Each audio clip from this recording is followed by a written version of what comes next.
That's yeah. You at some point you just have to realize there's a point of diminishing returns, and a lot of times a good night's sleep's better than a few more hours of less productive time.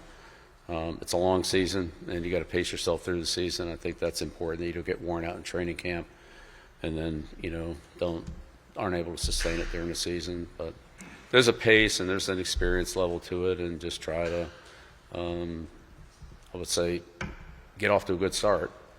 Be in good condition when you start, not get worn down too early. Then it's kind of hard to to fill the tank back up. But it's kind of a a little bit of a personal thing. Our training staff, Luke and Mario, Dr. Sioka, they do a great job of if somebody's got a cold or somebody's coming down a little something, they get on it right away. Do a good job of helping us work through some of those little I'd say setbacks more on the coaching end. Players have they deal with that too, but a lot of times more physical injuries. Usually the coaches deal with get a cold, get a sore throat, the flu, whatever it is. Sometimes those can bog you down. They do a good job of we've already had a couple of them this year that we've gotten over the hump pretty quickly on it. So we have a good staff. Well, yeah, I mean, at some point you just kind of got to meditate a little bit, or just relax and try to regroup and then go hard. But yeah, at some point you gotta get a good night's rest and just clear your head, and then be ready to start fresh. Every week's a new challenge, and it's everything all the time effort we put into Richmond right now is gone. I don't say it's meaningless, but close to it. Everything's about UCF and what they do and how well they do it and how we can compete against it. And then there'll be a point when the page will turn there, and you're into another chapter. So it's you're on a treadmill. You're on a treadmill, and it doesn't really slow down. If anything, it kind of speeds up a little bit. But you can't get off. You get off, then it's really hard to get back on. A little bit off the field, but I wonder what you do to make sure that you stay as stress-free as you possibly can in this very stressful job, and what you do to encourage your staff to do the same. I think routine for us is a big thing. Having a healthy routine, sleep isn't always guaranteed, even if you get home early, because, there's a million thoughts going through your head. But I think, trying to eat well, trying to exercise, preparation, when you prepare well, you feel ready. I think as the season goes on, you feel more and more confident about your preparation because you have more information on your opponents. But the same thing with the staff, and then getting them out of here. Thursday nights, we get our coaches out of here so they can be with their families and get that quality time with their spouses and children. So there's some balance.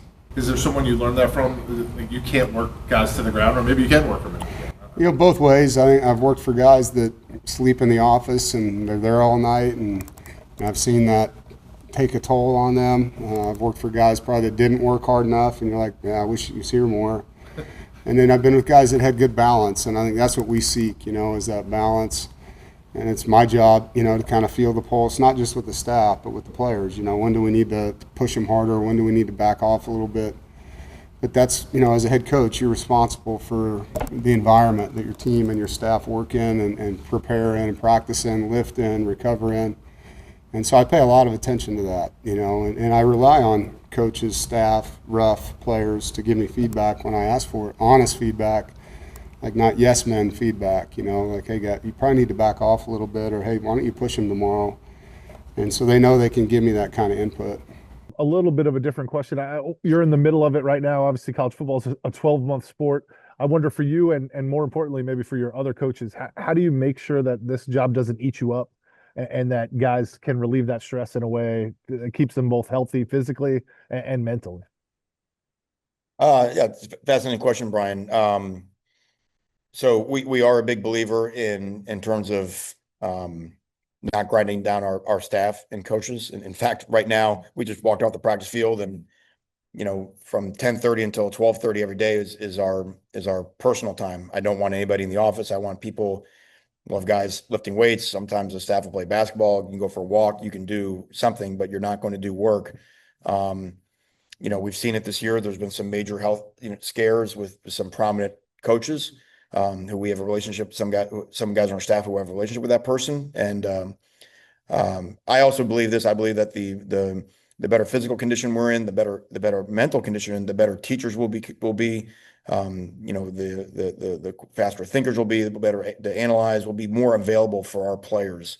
And so I just think there's a lot of things in terms of work-life balance that it's never going to be a 50-50 balance, but you can try to push it as much as the restraints of the job will allow you, to allow these men to be the best versions of themselves. And by the way, still be good husbands and dads at home, when they can see their children before they go to sleep. That's just something that we believe very strongly in.